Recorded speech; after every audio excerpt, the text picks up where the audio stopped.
Welcome back to Birds of a Feather. This is your daily Baltimore sports podcast. My name is Nathan Stroud, and today we've got to go over something that just happened earlier this morning.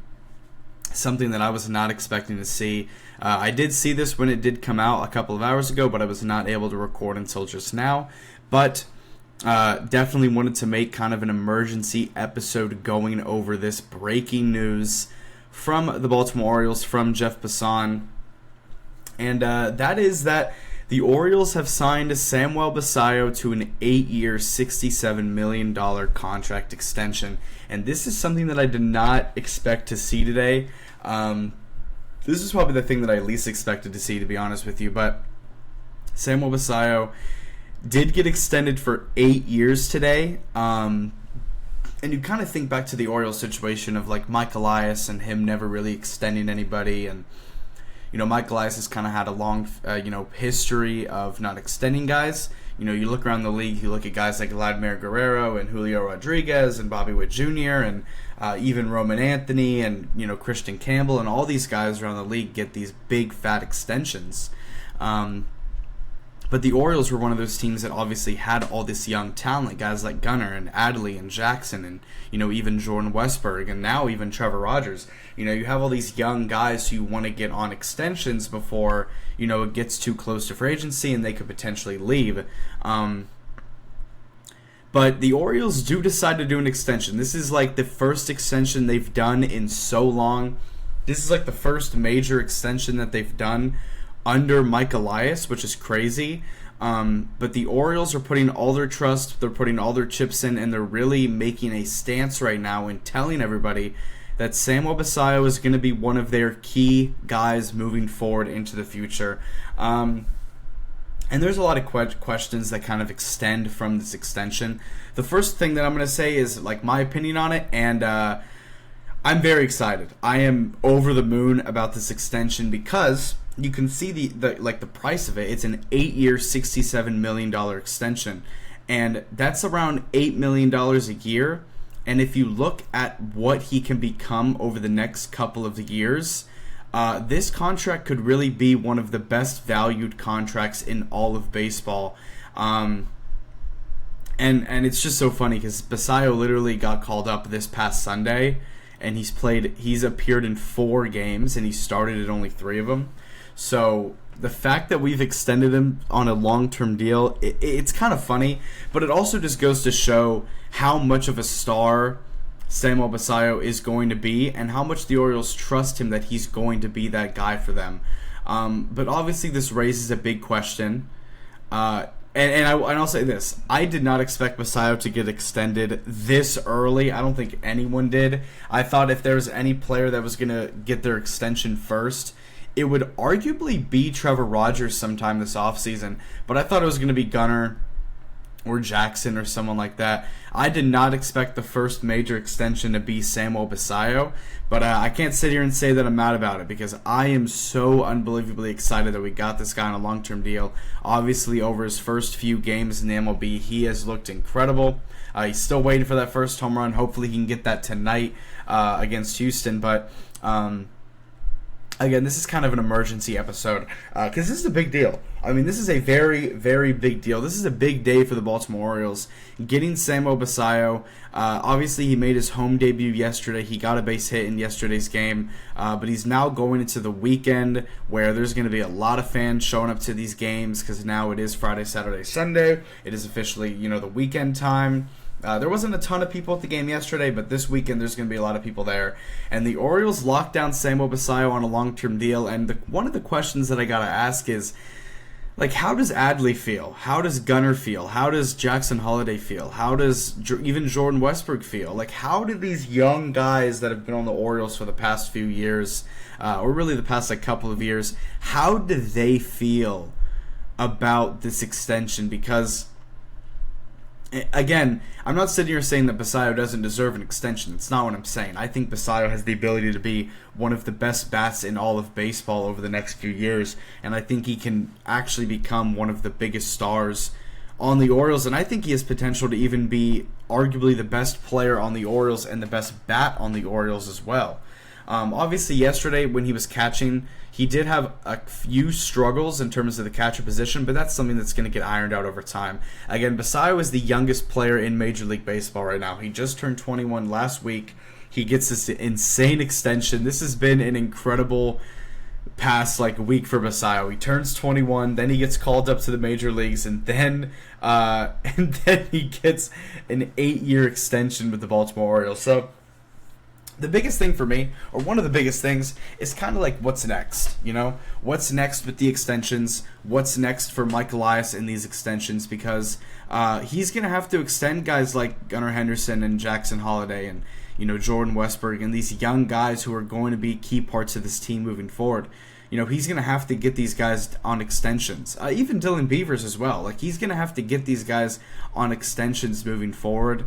I'm sure those guys are happy for Basallo, but I think for someone like Gunnar Henderson especially, I just don't think that I don't know. I'm sure he's taking it fine, but I think that there's kind of a part in him that's kind of damn, I've been, kind of the leader of this team the past 2 years, and I don't get an extension, or I don't get an extension yet.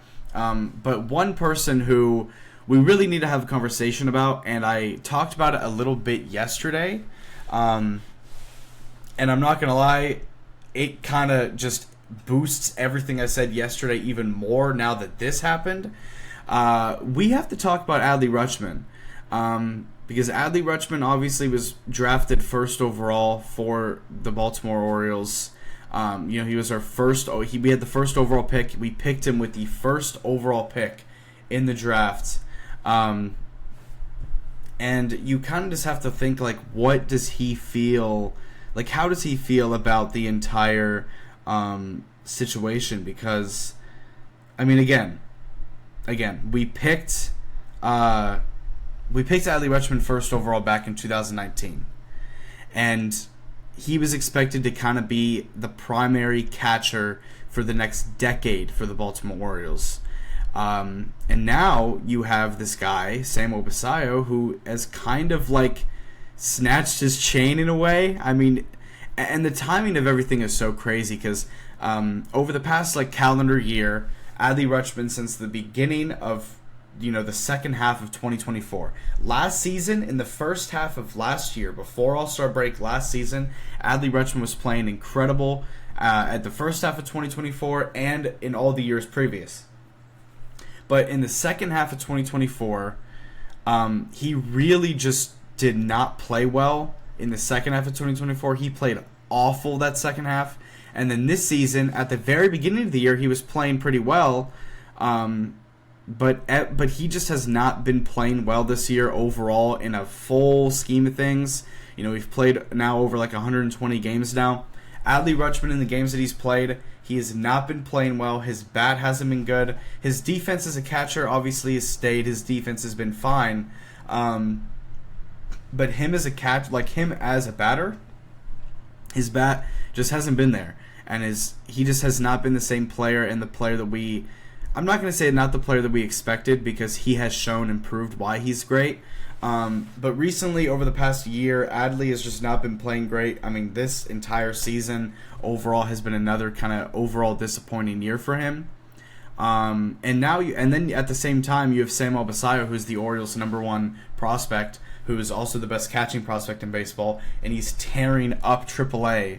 And then he gets called up right when Adley is, not doing well. And then obviously yesterday we put Adley on the IL because he's hurt, and Basallo might be the catcher for the rest of the season. And then you add in the extension, so it's kind of you really have to kind of think that, it's hard to believe that the Orioles are going to really commit to Adley Rutschman long term. I would be shocked if they gave Adley Rutschman a contract extension at this point.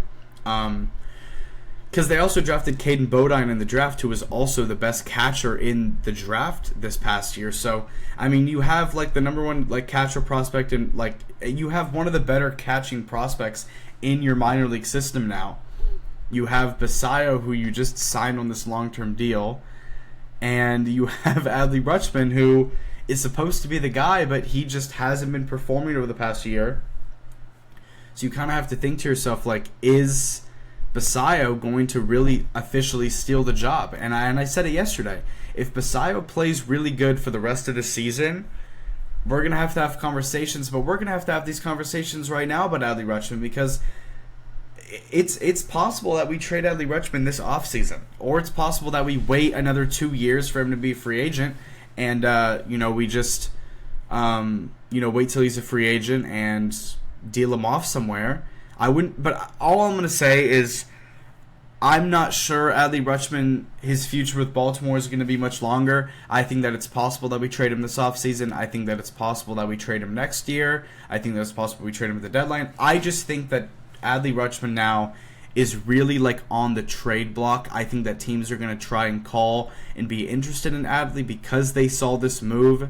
And if the Orioles move forward with Samuel Basallo, so be it at this point. You know what I mean? So be it. The Orioles at this point really can't wait for guys to just produce and wait all this time. And Adley just has not been performing well, and he knows that.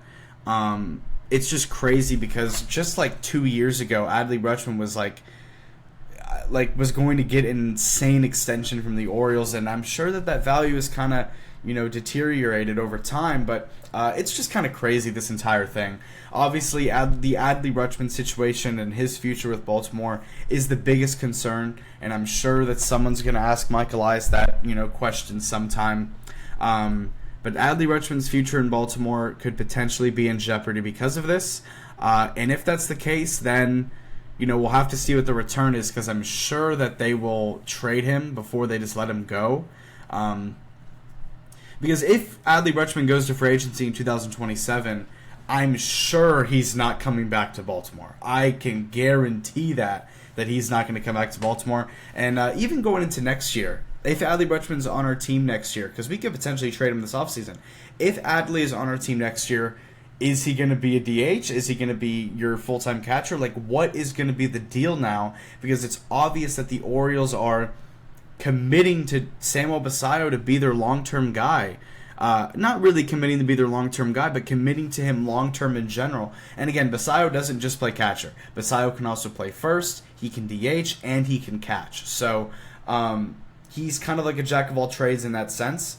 So Basallo might not only be a catcher. We might decide to maybe move on from Kobe Mayo and move Samuel Basallo to first. I don't really know what the plan's going to be moving forward, but this is an insane extension. The value of it's insane. This could potentially be one of the best value contracts in the league soon, or over the next few years. But obviously the biggest question is about Adley Rutschman and his future in Baltimore and kind of what you do moving forward with him. Because it is going to suck losing him, because again, he really in a way was like the guy who really started this entire rebuilds, because he was the first overall pick and everything like that. So again, that's going to be a big question for the future. Also, you have the question about are we going to extend Gunnar or Jackson Holliday or Jordan Westberg or Trevor Rogers, or are we going to extend these other young guys who are eligible for an extension, and these young guys who are going to be also a part of this team long term. I just hope that Mike Elias doesn't fumble this. This is a big step in the right direction in terms of getting this young core set for the future, but I do want to see a major extension for someone like Gunnar Henderson or Jackson Holliday. We need to see that to make sure that he is actually really serious about moving forward with this team. But going over another little report from JCM here. It says, yesterday the Mike Elias-led Orioles were the only team in the MLB to have not signed a player to a long-term contract extension since he took over as general manager back in November of 2018. First of all, that's an insane stat. To be the only team to not have a player on a long-term extension since 2018 is crazy, or since he took over in 2018. But it says, today that is no longer the case. The Orioles have finally signed a young star to an extension. It's an 8-year, $67 million deal and a player option in 2034, which is just insane. The deal could max out at $88.5 million based on escalators for awards and playing time as catcher. So catcher is the primary. So there's catcher incentives in that contract. So then that even raises the question even more for Adley Rutschman. Oh my God, it's crazy. But again, his contract could move up $20 million, depending on any possible awards that he gets. But again, we'll see what happens. This is a very insane extension, and I'm just excited to see what moves on going forward with the Orioles. Again, this guy right here said it in the comments. He said it's going to be devastating if we don't get deals done with Gunnar, Jackson, and Westy. I do agree. There is still a lot of work to be done in terms of extensions. They got to get those guys on long-term extensions. They got to at least get Gunnar and Adley on long-term extension. Gunnar and Jackson Holiday on long-term extensions. So we got to see what happens with that. But the Orioles have kind of put themselves in a very interesting position right now. And we'll see what they decide to do. We'll see what decides to happen. We'll see what Mike Elias decides to do with the extensions. We'll see what happens with Adley Rutschman's future. But this is a crazy day for the Baltimore Orioles. But thank you guys so much for tuning into and listening to this episode of Birds of a Feather. Again, this was kind of like a little emergency episode. This was a very big deal getting Basallo on that long-term deal, so we just kind of had to go over it and talk about it because it is a big deal. Getting someone who's so young and someone who really just came to the majors on a long-term deal already is crazy. But again, if you like this content, make sure to subscribe on YouTube and follow up on Spotify, and make sure to like the video as well on YouTube. Also, make sure to follow the Twitter and the Instagram for live updates on anything Orioles and Ravens related. And I'll see you guys later today. I'll have an episode up later tonight talking about Orioles-Astros Game 2. Hopefully, the Orioles can get a win and tie this series 1-1 going into tomorrow's game. But I'll see you guys later. You have a great sales day. Go Ravens, and I'll see y'all later. Peace out.